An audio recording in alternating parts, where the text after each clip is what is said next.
Well, hello and welcome to this English lesson about types of conversations. So, when you go through your day, you meet people and you have conversations with them. Sometimes you just have a simple conversation, sometimes it's a little more complex. In this English lesson, I will talk about all the different types of conversations and what we call them in English. It can be something as simple as a chat with someone, or something like a deep conversation where you talk about the meaning of life or something like that. So in English, as you've seen from my little two examples there, we have a number of different ways to describe conversations. And in this lesson, I will teach them to you. When I say conversation, the S comes out as a Z, and I think it's very regional. So conversation is how you should say it with the word say, conversation. But I say conversation, like I slur the S a little bit. So be aware of that. To chat or a chat. So the reason I put the verb and the noun is because we use that both ways. You could say you're going to chat with someone or you're going to have a chat with someone. Both would be a common way to say this. And a chat is just a simple conversation. When I sell flowers to someone at market, sometimes they buy the flowers and leave, but sometimes the customer might stay and chat for a bit. The customer might stand and talk about the weather, or they might ask how things are going on the farm. A simple, light conversation about what's happening or what's happened that week. They might even tell me about something that they did. Sometimes a friend of mine will call and I'll say, "Oh, are you calling to talk about something important?" And they might say, "No, I just called to chat. I just called to have a chat to kind of see how things were going today." So chat. A chat is a simple conversation. A heart-to-heart. So a heart-to-heart, and you can also say a heart-to-heart conversation. If you have a heart-to-heart with someone, it means you sit down and you talk about what's happening in your life. You would only have a heart-to-heart with someone who you trust and know well. I might have a heart-to-heart conversation with Jen. I might have a heart-to-heart conversation with my best friend. A heart-to-heart is a conversation where you talk about more than the weather and sports. It's more than small talk. You might talk about a concern you have with one of your children. You might talk about how you and your brother are fighting and you need some advice. So when you have a heart-to-heart, it's with someone you trust, and you talk about the important things in life, things that are concerning to you, things that you need help or advice with. To flirt. So this is an interesting one. When people flirt, it means they are interested in each other romantically. If a girl likes a boy, she might flirt with him. The conversation might be fun and joyful and a little bit, I don't know how to describe this, romantic before the people are actually dating. So when you flirt with someone, it's not sexual. It can be a little bit, like some of the words you use might be hinting a little bit that you're attracted to the person, that you like how they look. But flirting is one of the first things two people will do if they like each other in a romantic way. They'll have little conversations where they joke around with each other or they say other things. I'm not doing a good job of describing this, so I'm going to do what I always do. Meaning of flirt. Let's see what it says. Behave as though attracted to someone and trying to attract their attention either by your behavior or by the words you use or your conversation. And sometimes just done for fun and not with serious intention. So there you go, to flirt. You can learn that word on Duolingo, by the way. When my students do Duolingo, they laugh about that section of the Duolingo. To argue. Well, this is definitely different than the last one. When you argue with someone, you disagree with that person. You might even raise your voice during the conversation. When you raise your voice, it means you talk louder than normal. You might even start yelling at each other. When you argue, you definitely don't agree with the other person. Sometimes, though, you can have a simple argument or a nice argument. Sometimes Jen and I argue about things. Usually we argue about how we remember something that happened in the past. sometimes I remember it wrong, and then Jen and I will have just a little argument. But an argument would be a time when two people disagree and they both explain how they think they're right. Mostly I just argue with my kids right now. Those are the people I'm most likely to argue with. A pep talk. So a pep talk is an encouraging conversation where you try to make someone excited and energetic to do something. Pep talks are very common in sports. So it's not totally a conversation because only one person is talking. But a pep talk is when you say something like this: you can do it. Come on, you got this. If someone was to say to me, oh, I have an English test coming up and I think I'm going to fail, I might give them a pep talk. I might say, hey, look, you've been studying for months. You're ready for this. I know you will be successful. So a pep talk is an encouraging way of talking to someone. Again, maybe not totally a conversation in the sense of having two people talk, because usually a pep talk is one person talking. But a pep talk is when you encourage someone because you think they will be successful on something they are going to do. To banter. So when you banter with someone, or when you have banter with someone, it's a noun and a verb. It means you talk in a way where it's very lighthearted. You're making little jokes sometimes as well. When Brent and I did our food video, there's a little bit of banter. So Brent would say something and then I would say something, and it would be entertaining and maybe a little bit funny. Banter is very common between friends. So when friends and I go out, there's a lot of banter. We make fun of each other a little bit. We joke around a little bit. We have fun when we talk to each other. We have banter. Definitely Brent and I had good banter, both on and off camera. We were constantly talking and enjoying the conversation. So it's a fun, lighthearted conversation between friends. Usually you have to be friends to banter with someone. It's not a requirement, but it does help quite a bit.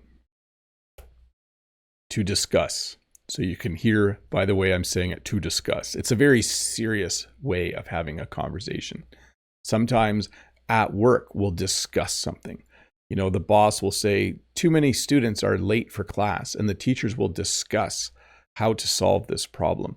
So you have a discussion, or you discuss the problem, and everyone will give their ideas, and people will comment on other people's ideas, and we will have a discussion. And then usually at the end of a discussion, you have a conclusion or a resolution. You decide what to do. Most of my discussions happen at school. You can also have a discussion, like Jen and I can just have a discussion about how we're going to manage the next year with kids with jobs and getting their license, and do we have enough vehicles? So Jen and I might have a long discussion about, should we buy another vehicle? We're not, by the way, but we could have a discussion about it. To joke around. So I did mention this one already. When you joke around, you say things that make other people laugh. It doesn't mean you're telling jokes. It can mean you're telling jokes, but definitely when you are with people that you enjoy being with, you will joke around a little bit. You'll make funny little comments. You'll kind of make fun of them a little bit, but in a light-hearted way. I've used that term a couple times, light-hearted. But I know when I am with my brother-in-law, we joke around a lot. We make little jokes about each other's jobs and things like that. Like, well, that's how so teachers are in the summer, super relaxed, because we're not working. So he makes jokes about that. So to joke around. So small talk quite often is about food, or it's about the weather, or it's about sports. It's usually not about something personal. So you're not going to have small talk with someone and talk about what you did on the weekend with your family necessarily. So at work, I have colleagues with whom I talk a lot about my life. But I also have colleagues where it's usually just small talk, like, hey, wow, it's really raining out there today. Did you bring an umbrella? No, haha, I forgot. Did you see the game last night? Oh, yeah, it was really, really good. So small talk is probably the simplest form of conversation that you can have to catch up. So when you are friends with someone, or when you haven't seen a relative for a long time, the first conversation you have when you see that person again, you would say that you're going to catch up. When you catch up with someone, they tell you about what they've been doing for the last few months or year, and you tell them what you've been doing. So it's nice. I have friends that I don't see very often. When I do see them, it's really nice to catch up. It's really nice to just sit down and talk about, oh, how's your son doing at university? Or, oh, you started that new job 3 months ago and I haven't heard how it's going. How's that new job going? It's really nice to catch up. One of my siblings, my brother, lives a little bit far away from me. So when he comes to visit, it's really nice just to sit and talk and to catch up, to kind of hear how his life is going, how his job is going, and those kinds of things. To reminisce.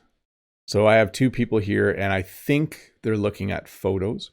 When you reminisce, it means you talk about the past. My kids the other day were reminiscing about the video games they played when they were kids. When I talked to my brother a few months ago, we would reminisce about when we grew up on the farm and the games we would play outside. So when you reminisce, you talk about the past, like stuff that happened way in the past. My friend and I went to school at the same school when we were really young, and sometimes we reminisce about how nice life was when we were kids, because we had no responsibilities in the summer. So when you reminisce, it means you talk about the past and how things were way back when you were younger. To debate. So this phrase, this verb, so you can debate, that's the verb, or you can have a debate, that's the noun. This is something we usually use for academic situations, like students might need to debate something in class. We also use this to talk about politics. Two people who want to be mayor, or 3 or 4 people who want to be the mayor of a town, might have a debate. So they might debate. It means that you have a very structured, formal argument about different topics. So at school, students might need to debate whether cell phones are a good thing to have in the classroom, and the teacher might ask them to have a debate. And so one person will be allowed to talk for 1 minute, and then another person. If 2 people who want to be president of the United States have a debate, they meet, and then they have a structured, formal argument, discussion, conversation about what they'll do if they are voted in. Casual conversation. So when we talk about casual conversation, we mean nothing serious. When you go out to eat with friends, you'll have casual conversation. Normally, the reason you're going out is to have fun. You're going out to enjoy each other's company. You're not going out to talk about how to save the world. You're going out because you want to relax. And so you will have what's called casual conversation. It's really nice to have casual conversation. It's very relaxing to have casual conversation. So you might talk about, a movie that you just saw. You might talk about something you're going to do next weekend. One of your friends might say, oh, I just went ziplining in Niagara Falls. And then everyone will ask how it went. So it's just a simple, light, easy conversation. A talking to. So this is an interesting one. Normally, kids will get a talking to if they do something bad. So a student might say this: I fell asleep in class, and then after class, I got a talking to. Or someone might say, oh, my parents want me to come home at 11 at night, and I came home at 1 a.m., and the next morning, my mom gave me a talking to. So a talking to is to be scolded, to be disciplined, to have someone in authority, like a teacher or someone like a parent, tell you that you did something wrong. So it's usually a conversation, but one person is doing most of the talking. I haven't gotten a talking to for a very long time. I've been very good. I haven't done anything wrong for a long time, but it's not nice to get a talking to. To gossip or gossip.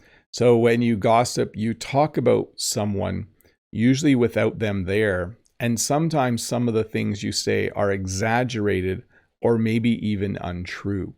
So a good example would be there are newspapers that publish gossip about celebrities.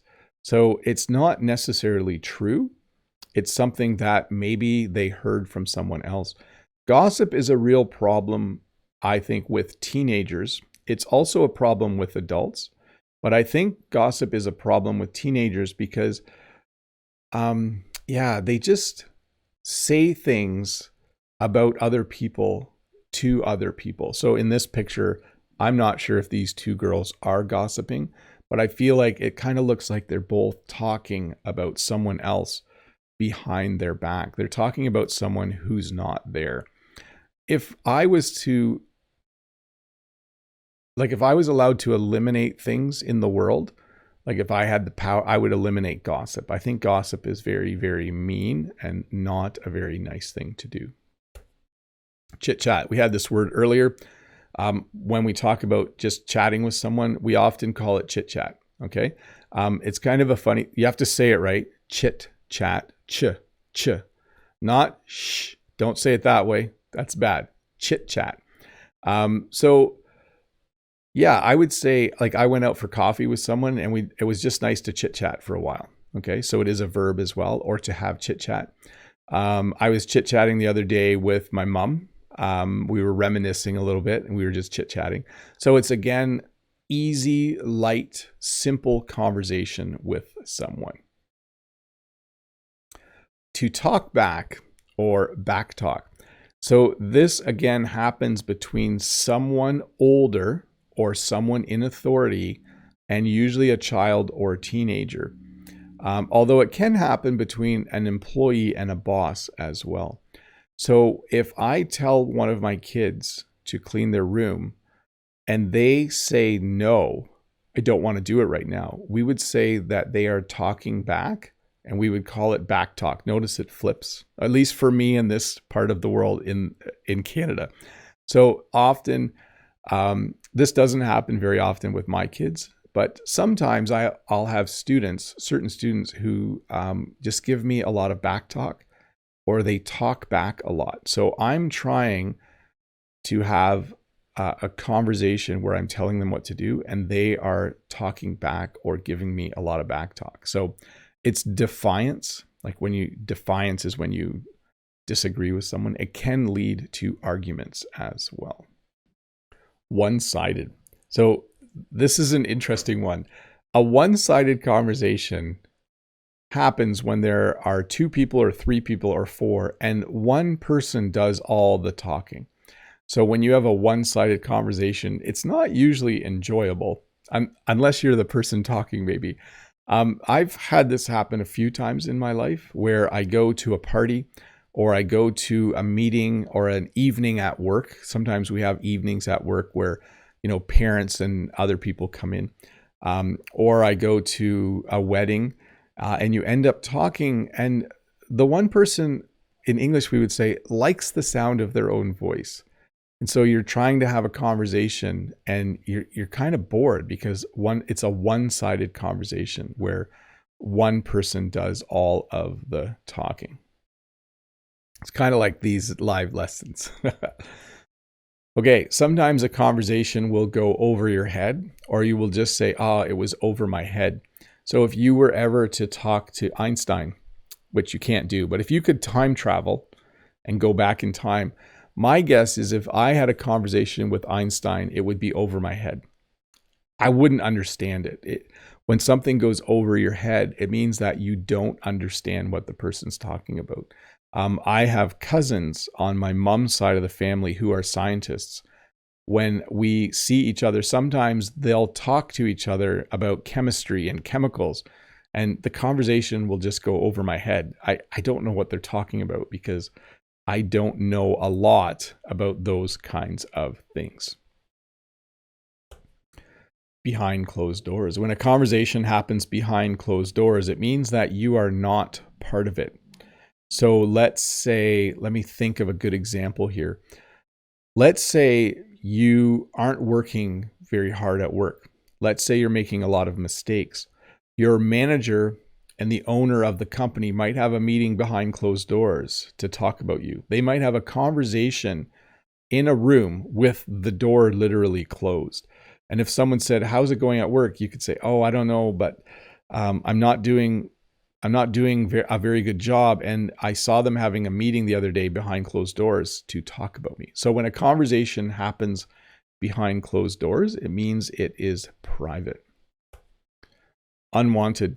So an unwanted conversation is a conversation that happens when one of the people doesn't actually want to have a conversation. So this is not a very nice situation here.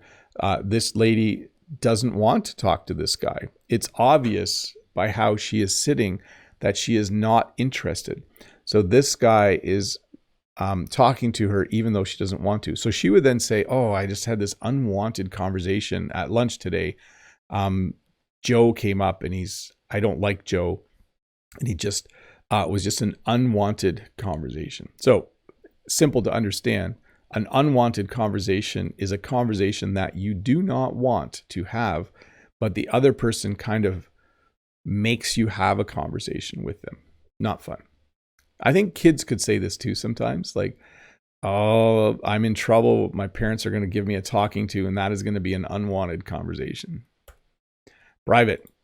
So you can see these two people in the back are trying to have a private conversation. So a private conversation is a conversation where you don't want other people to hear it. This fly wants to be part of this lesson, and I'm trying to have sorry, I can't work that in as private. But a private conversation would happen when you're talking about something where you don't want the other people to hear. So my mom and I had a private conversation the other day about, I don't want to give too many details, but she had a concern with someone. So mom and I had a private conversation before she went and talked to that person. That's pretty vague, but you don't need to know all the details of my mom's life. To make amends. So sometimes you argue with someone. Sometimes you have a disagreement. Sometimes you might say mean things, and then you need to make amends. When you have a conversation where you make amends, it usually means people are apologizing. Either one person is apologizing or both people might apologize. Let's say that you got into a disagreement with your cousin, and your cousin called you a jerk, and you called your cousin a jerk, and you just got really angry, and then you both walked away. And then later that day or the next day, you realize you weren't very nice. And hopefully your cousin is thinking the same thing. You would eventually have a conversation where you make amends, where you say, "Hey, sorry, I didn't mean to call you a jerk. I thought about what you said and you made some good points." And then hopefully your cousin says the same thing. But to make amends usually means to apologize, either one person or both people who were involved. And then a deep conversation. When you have a deep conversation, it means you talk about the meaning of life. Why are we on this planet? Usually in Canada, deep conversations happen around the campfire. Usually people sit around a campfire, and eventually some people will start to have a deep conversation. They'll start to talk about, where did this world come from? What's the future going to be like? Like you could have a deep conversation about what the world will look like in 10 years, or how do we save the planet if you're concerned about the environment. So a deep conversation is a serious conversation about life or about the world or about politics and those kinds of things.